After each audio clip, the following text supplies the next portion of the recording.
Alô, comunidade das redes sociais. Mais uma vez aqui para tratarmos de mais um tema. E hoje eu gostaria de falar da hipermoralidade. A moralidade que ocorre dentro do excesso. Dos excessos de uma sociedade que vem excedendo-se principalmente a partir do momento que ela começa a gerar um modo de produção capitalista desde os séculos XV e XVI. Depois fomos transformando esse capitalismo em manufatura. De manufatura passamos para a fase industrial fordista. Da fase industrial fordista passamos para a fase neoliberal, onde os trabalhadores não produzem mais, onde o trabalho não é mais produzido na esteira do fordismo, onde nós hoje temos outras maneiras de produzir o excesso, porque produzimos o excesso digitalmente. Produzimos o excesso digitalmente. E ao produzirmos o excesso digitalmente, produzimos valores digitalmente. Produzimos valores éticos e morais digitalmente. Gostaria inclusive de falar da história de um homem que teve relações sexuais com as suas próprias filhas. Oh! Que isso? Que absurdo! Um homem transou com as suas próprias filhas. Com as duas filhas.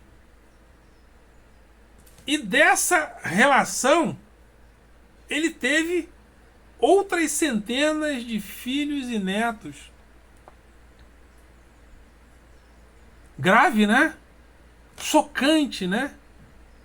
Mas eu gostaria de falar sobre essa história e gostaria de compará-la com a hipermoralidade dos dias atuais. Porque produzimos valores em excesso. Valores econômicos, valores culturais em excesso. Sobretudo através da indústria cultural, porque a cultura é um valor industrial. Produzimos valores culturais no mercado do entretenimento e do gosto, e tudo em excesso. E ao produzirmos valores em excesso, produzimos também valores éticos e morais em excesso. Mas antes de entrarmos nesse tema, eu gostaria de convidar você mais uma vez para se inscrever no nosso canal, para dar o seu like, para fazer o teu comentário e a compartilhar nosso material com outras pessoas. E ao se inscrever, acione o sininho para receber notificações de novos vídeos, dê like, compartilhe e, acima de tudo, comente. Comente para que o nosso material cresça e apareça nas plataformas do YouTube. É importante a sua participação. E não comente apenas nos grupos de WhatsApp, no Facebook. Tudo bem que você às vezes mande até para mim seus elogios ou não, até para o meu privado. Mas a participação de vocês na parte fixa do próprio YouTube é importantíssimo, porque isso ajuda o nosso canal a ganhar mais corpo dentro da plataforma. Ajuda a gente a sair da bolha. E se você puder fazer isso por mim, como já tem feito, como muita gente tem feito, eu só agradeço. Esse canal que tem dois objetivos principais: combater o pensamento binário nas redes sociais. E o pensamento binário, ele tem algumas características, e uma estou reforçando nesses últimos comentários. O pensamento binário é o pensamento onde a realidade é o que é porque ela tem o meu rosto e precisa ter o meu rosto. Ou seja, se o grupo se o lado de cá faz inclusive coisas erradas, esse erro não pode ser tão grande assim, afinal de contas. Do lado de cá tem o meu rosto. Do lado de cá eu coloco a minha selfie, a minha aquiescência. Porém, do lado de lá tem o outro, mas o outro também tem o meu rosto. Eu vou lá, coloco a minha selfie e digo: esse outro é o que é, porque eu estou afirmando que ele é assim. Ou seja, a realidade do lado de lá não precisa existir nela mesma. Eu preciso ir lá, colocar o meu rosto e dizer o que ela é, porque eu estou dizendo que ela é assim. E isso tem acontecido. É um mundo onde até o narcisismo ocorre em excesso. São valores em excesso. Valores éticos em excesso. Valores morais em excesso. E o que eu gostaria de falar hoje é exatamente isso. Da hiperrealidade e da hipermoralidade. A hiperética e a hipermoral. Produzimos as coisas em excesso e moralmente produzimos as coisas em excesso também. Então produzimos a hipermoralidade de uma sociedade de excesso. Esse canal tem dois objetivos, como eu falei, combater o pensamento binário e também de convidar a classe dos professores para participarmos do debate público. Professores, venham para o debate público. É importante que o professor esteja no debate, não apenas reclamando de salário, reclamando de aluno, sendo o chato da greve, ou o papai e a mamãe da segunda casa dos alunos, né? Então essa história de segunda casa às vezes é meio nefasta para o professor. O professor é visto como um papaizão, né? Como um tiozão assexuado, né? Qualquer coisa que o professor fale que pareça, né, com a sexualidade, isso é tido como porque o professor é sexuado. Aliás, eu estou muito preocupado. Eu acho que os próximos professores que prestarem concursos públicos, antes de prestar o concurso, acho que eles terão que ser castrados, né? Como se castra às vezes um cachorro para que ele não tenha outros cachorrinhos. A comparação é esdrúxula, né? Mas parece assim. Vamos castrar esse homem para que ele possa conviver com os jovens, né? Porque ele não pode ter corpo, né? E se tiver corpo, tem que ter um corpo inativo. Então vamos castrá-lo. Então, é importante que o professor participe do debate público para que ele se coloque, acima de tudo, como um profissional a ser valorizado. Um profissional a ter voz na sociedade onde ele pertence. Falando dos mais diversificados assuntos. Porque esse negócio de ter voz de fala, né? De ter lugar de fala é problemático. Esse é o meu lugar de fala. Eu falo de educação, só disso. Mas você vai falar só disso, tá? Você vai falar só de alunos, você vai só reclamar de salário e não vai mais falar de nada. E isso pode ser uma armadilha. Não. Que o professor tenha a sua voz reverberada na sociedade, que ele esteja discutindo os mais diversos assuntos, né? Que ele esteja, sim, não só com seus canais no YouTube, mas que ele esteja também, e eu penso que podemos chegar esse dia, nos grandes debates dos principais meios de comunicação de massa, colocando-se das mais diversificadas maneiras a respeito da sociedade nas suas mais diversas e diversificadas manifestações. Claro que existe um caminho, porque quando o professor termina a faculdade, ele é divorciado das universidades e deixa de produzir conhecimento. Isso é uma coisa que nós precisamos retornar, dar um passo atrás, ver o que está acontecendo e refazer a nossa carreira para que nós Valorizemos a classe. O que é valorizar o professor? Em primeiro lugar, pós-graduação, mestrado e doutorado que está no exterior. Isso é valorizar.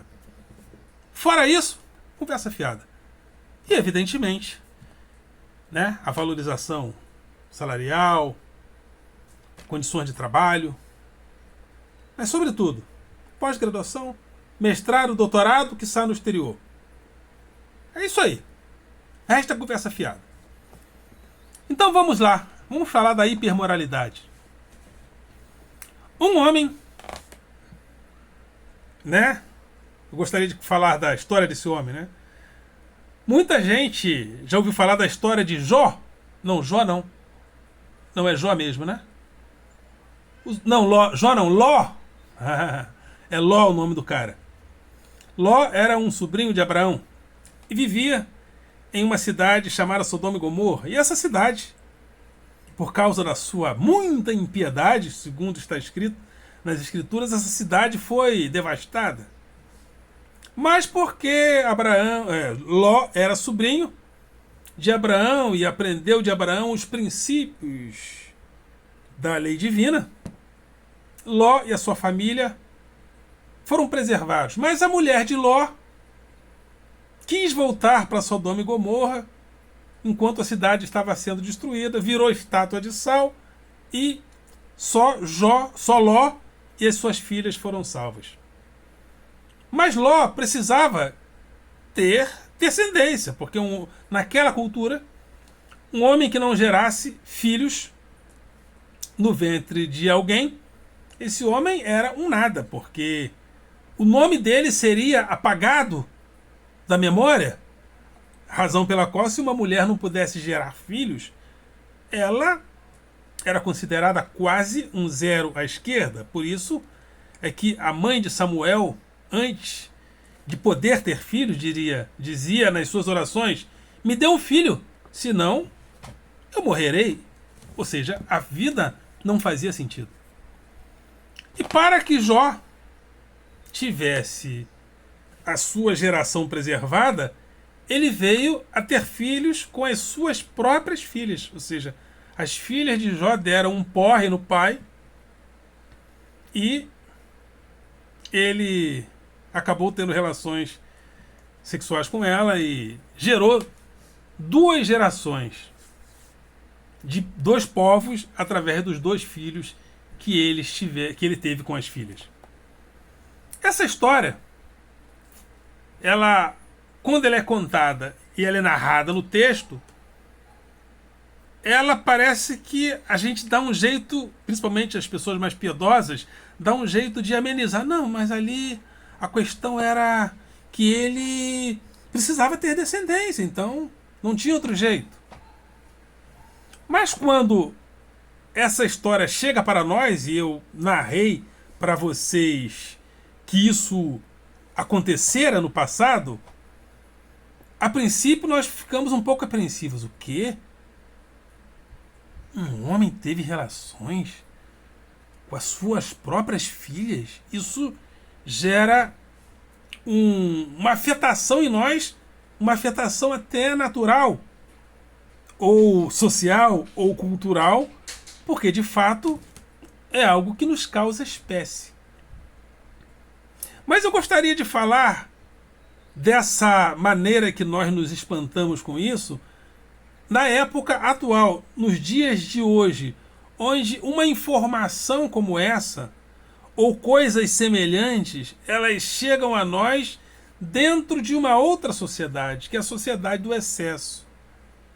E essa sociedade do excesso que nós vivemos, ela gera uma hipermoralidade. E a hipermoralidade é filha de todos os excessos de uma sociedade como essa que nós vivemos, que vem excedendo-se desde o início da era capitalista, onde as coisas começaram a ter valor de mercado, e ao passo que a sociedade foi se industrializando, as coisas, ao invés de ter valor de uso, passaram a ter valor de troca. E como valor de troca, todas as atividades humanas passaram a ser gradativamente orientadas para favorecer a produção, o lucro, o consumo e o acúmulo do capital. E nós fomos excedendo.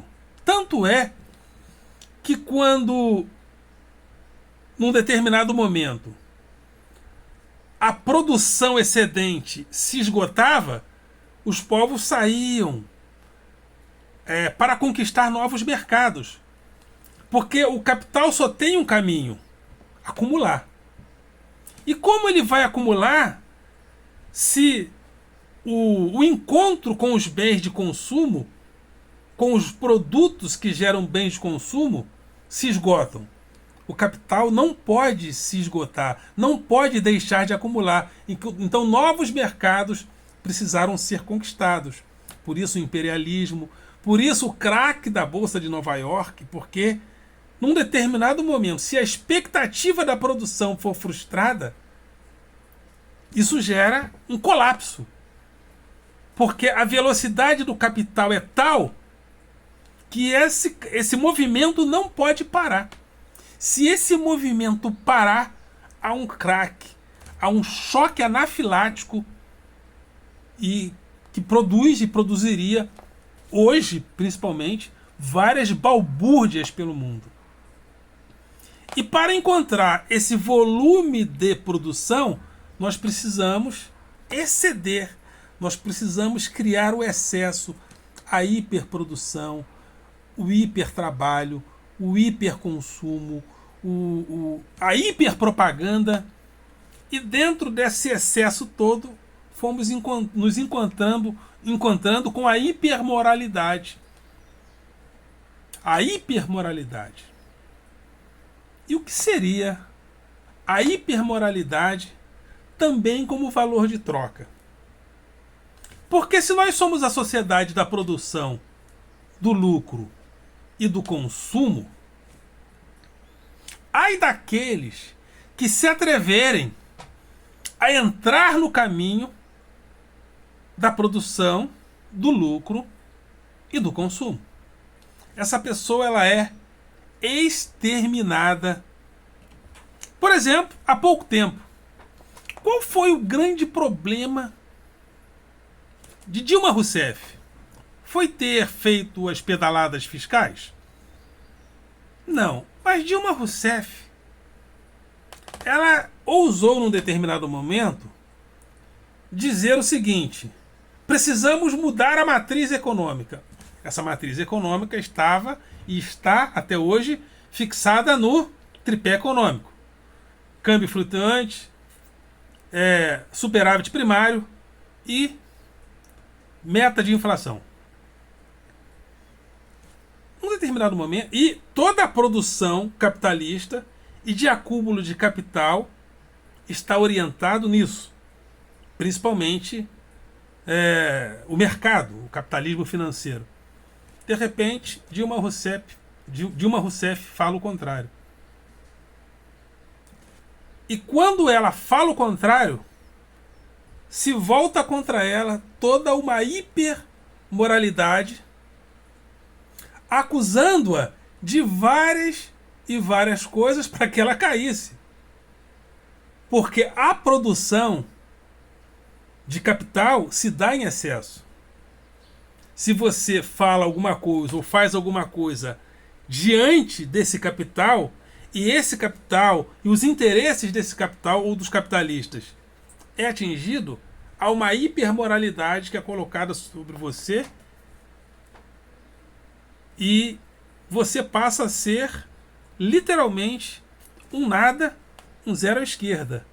Porque a produção, o lucro e o consumo em excesso produz uma hipermoralidade a respeito de todos os agentes envolvidos nesses lugares.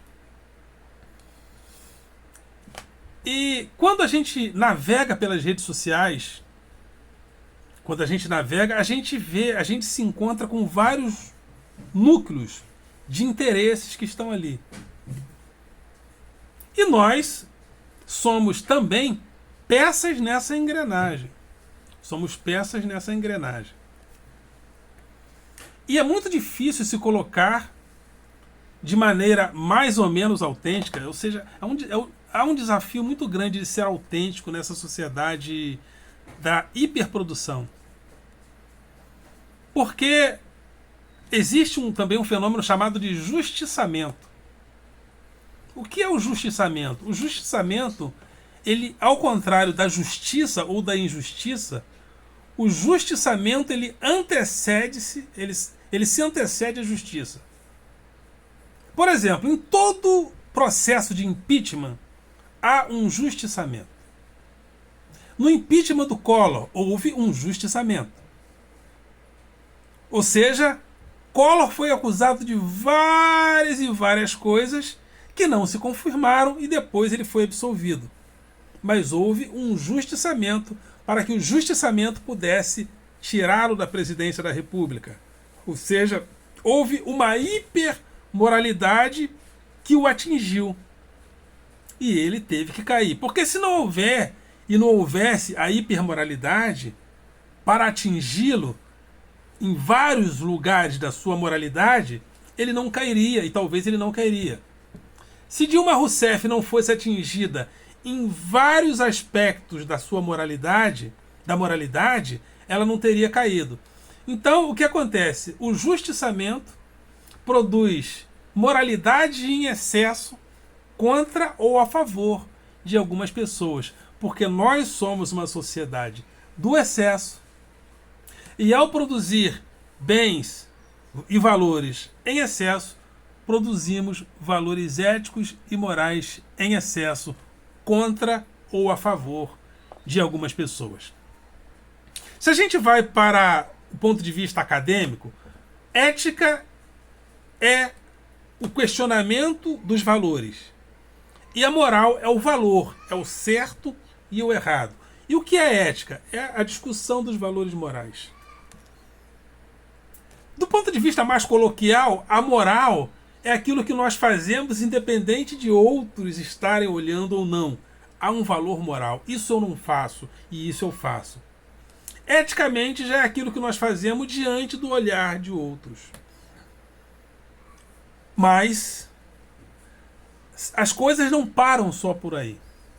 A partir do momento que nós vamos criando uma sociedade de excesso, existe um justiçamento e um excedente moral que vai para além dos valores, que vai para além da coisa em si. Porque, por exemplo, vamos supor que eu faça uma coisa errada. Essa coisa errada é o significante. Então há toda uma linguagem para dar sentido a esse significante. Mas, na hipermoralidade, o excesso vai para além do significado e do significante. O excesso é o excedente que precisa existir para consagrar ou destruir alguém. Então, o indivíduo nunca é de fato aquilo que o significante é, aquilo que o significado diz e aquilo que o significante é. Então, o que é, por exemplo, um astro, um Neymar, um Benzema, um Mbappé? Ele é aquilo que aparece no vídeo ou na propaganda? Não. O que aparece é um excedente que vai para além daquilo que realmente eles são. Tanto é que, se a imagem dessas pessoas for associada à pedofilia, a qualquer outra coisa, há um pânico. Porque quando a imagem de alguém é associada a alguma coisa negativa, há um excedente negativo que pode destruir tais pessoas. Então vivemos essa sociedade da hiperprodução, e essa sociedade da hiperprodução gera uma hiperética e gera uma hipermoralidade. E diante dessa realidade, salve-se quem puder. É isso aí, voltamos com um novo vídeo muito em breve. Ok, galera? Vocês são do coração.